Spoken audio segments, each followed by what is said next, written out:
In this video, I'm going to talk about two of the worst mistakes I see master cyclists make going into the autumn. I'm going to give you some structure on how to make sure that you don't make these mistakes, and also an insight into how to plan your training through the winter to make sure that you go into 2026 feeling really strong and not feeling like you're getting too old, but actually feeling like you're getting more powerful. At the age of 54, I know what it takes to get in good shape and remain really strong and powerful on my bike.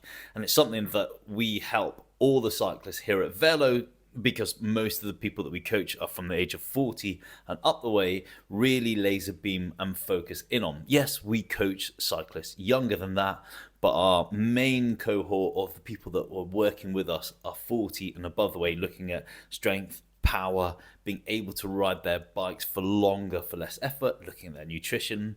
Anyway, I'm digressing. This is regularly what I see master cyclists make mistakes with when they're not being coached. And actually, this is what's slowing them down and making them scratch their heads and think, am I getting too old for this? And 100% you're not. Number one, and that is basically thinking that they need to train and get in the same shape as pro cyclists. Let me explain. Right about now, you're going to see a lot of coaches talking about how we need to take an off season and really pull back to allow our bodies to recover. Now, I don't disagree with that whatsoever. If you're a pro cyclist and you've been doing multiple races throughout the season, you need some time off. Your body needs to decompress from all that racing, travel, fatigue, lack of sleep, lack of great nutrition. Even though they're well looked after, their body is at the end of the tether. Mentally, physically, they need some time off. For us master cyclists, though, we don't need to actually pull back super hard. But there are a few things that I would get master cyclists to do and to think about at this time of year to put into their training to improve their ability to ride their bike harder, faster, for longer, for less effort. That if they start now, because it takes time to grow the training adaptation, they'll see the benefit of it in 2026. So what should you focus on? Well, look, let's do this two ways, or talk about it in two different ways. First off, let's assume you've done a fair bit of volume over the summer because it's been great weather and you've been out riding with your mates and you just feel pretty fit from that. And you've done a little bit of intensity, but you've kind of taken your eye off the ball a little bit on that front because you've done your sportives and you don't feel like you need to. So you have some fitness. And here's the thing I need every master cyclist to understand. As we get older, we lose muscle function, quality, and size. We can quite quickly reduce our VO2 and our lactate threshold. So by backing completely off and allowing ourselves an off season, which I'm not a fan of, it means that we have to attack that quite hard. And if we wait until January, when everybody else is thinking about starting, we are really in this horrible loop of stop, start, stop, start. So we only ever get our fitness back to a certain level where we sort of feel happy about it, but we're also looking at it thinking, I'm not quite where I want to be, and it's leaving us scratching our heads. So here's how to stop that. Now, if you've been watching my channel for a while, you'll think that maybe I'm going to jump into talking about strength training. I'm not going to talk about that in this video. That's in the next video, and I'll give you some structure on what to focus on that. But this video is all about what you're going to do on the bike to improve your overall fitness, power, and strength. First, you need to understand how long it takes for a training adaptation to happen, because without that knowledge, a lot of people just lose interest and start really delving down other aspects of their physiology, and that's stopping them from getting where they want to be on a bike. The two training focuses I think master cyclists should work on at this time of year are VO2, and that can take anywhere between 8 and 12 weeks for it to really start to shine through.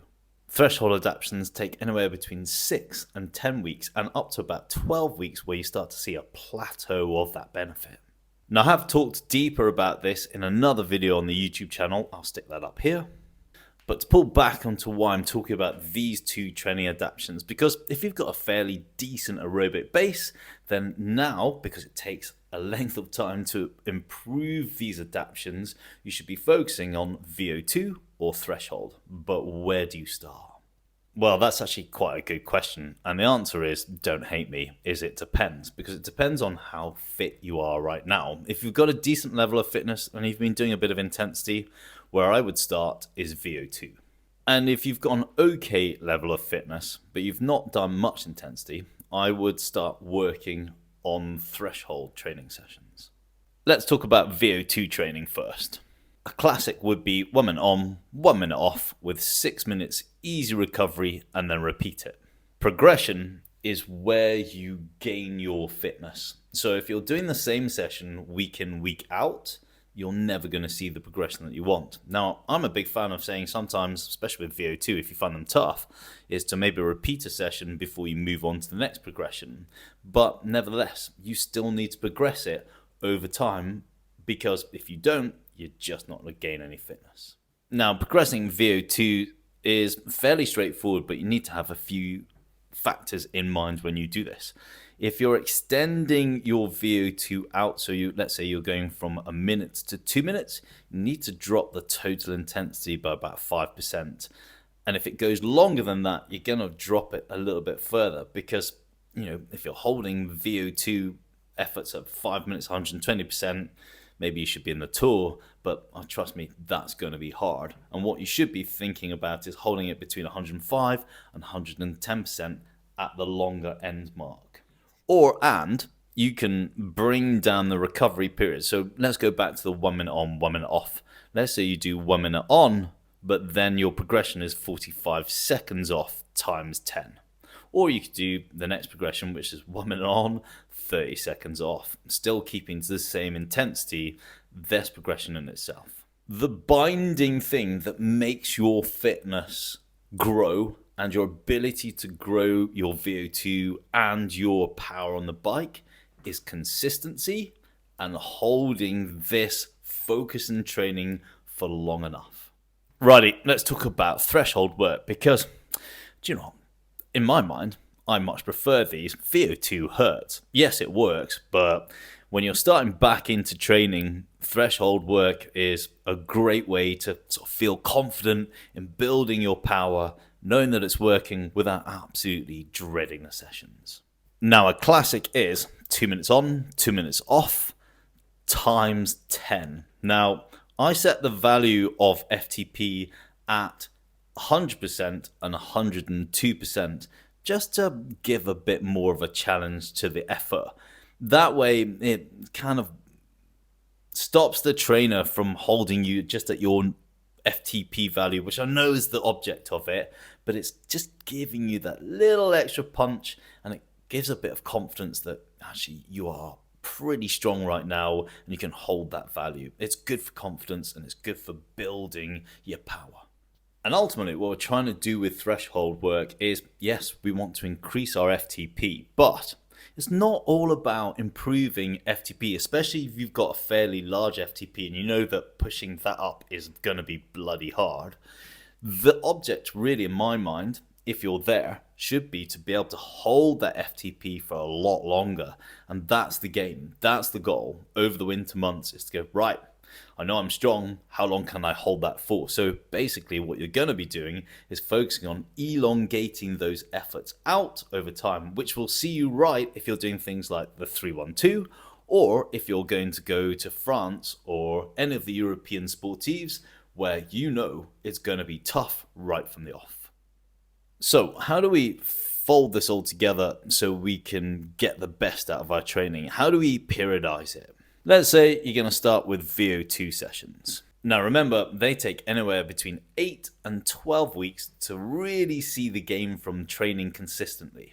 So let's say you're going to do a 10-week block and then a proper deload week where you're going to do very little and recover. That's going to take you pretty much up to the first part of December. Where do you go next? Well, you could do a block of threshold work. If you've built your VO2, your next focus really should be trying to hold your threshold for longer. And remember, building that aspect of your physiology takes 6 to 10 weeks. So I plan another 10 weeks of a threshold focus with the object, again, of pushing that up and out. And that's going to take you to mid-February, maybe end of February if you hold it longer. And then you could do an 8-week block of VO2 training, which if you're doing something like the 312, will see you bang on the money to hit that in really good shape. And then you can take those same timelines and flip it. So you could do threshold, VO2, and then threshold work. Neither of those training focuses are wrong. It just depends on where you're going to start your training from. Everything else in your training should be pretty steady, working on building that aerobic engine. Yes, you want to do some strength training. I'm going to talk about that in the next video. But here's why you don't want to mess around with anything else in training, because VO2 and threshold is hard, and sitting at aerobic capacity, as much as that doesn't feel like you're growing your engine, really is improving that pool of mitochondria, your ability to suck in lactate and use it as a fuel source, and increase of aerobic enzyme activity. And this last point I think is really important to get across. And this is where I think masters cyclists make a huge mistake with their aerobic training, and it's stopping them from getting much faster. And that is basically smashing it around on a Sunday ride or a Saturday ride, or worse still, Saturday and Sunday ride, thinking it's getting them any faster. Well, in a kind of way, you are going to get fitter, but you're also blunting training adaptions, and you're adding a lot of fatigue into the system, which means when you come to your intensity, you're probably not going to do them as well as you think you can. And that has major ramifications to building your power on a bike. Anyway, I digress. The important thing to get across here is this. When you sit in aerobic capacity and you hold that for time, you're building that aerobic engine, which is super important for being able to ride faster for longer. But when you start monkeying around and going too fast, or pushing up lactate too much in your aerobic rides, it takes 30 minutes for the muscle and enzyme activity to drop back into aerobic capacity, which, if you're hitting signpost sprints every 40 minutes, means that you are blunting that training adaptation that you've been looking for, and that's why you're not progressing either. Yeah, I know that's a bit of a killjoy comment, because people like to ride with their mates, but it is something really to be considerate of. What do you want? I say this a lot to people, and I've been talking about this recently. What do you want from your cycling? Do you just want to ride your bike, or do you want to get better? What do you want? And the other mistake I see master cyclists make at this time of year is backing off their nutrition and just not focusing on their body composition goals. It's a perfect time of year to be doing it. Your total volume has dropped, and you're only really focusing on one tough training session a week, which means that you have the ability to drive slightly harder with a calorie deficit, because you're just not doing the same amount of volume as you once were. So this next set of videos is going to help you understand how to fuel to maintain power on the bike, and also drop weight, improve body composition, and maintain hunger management.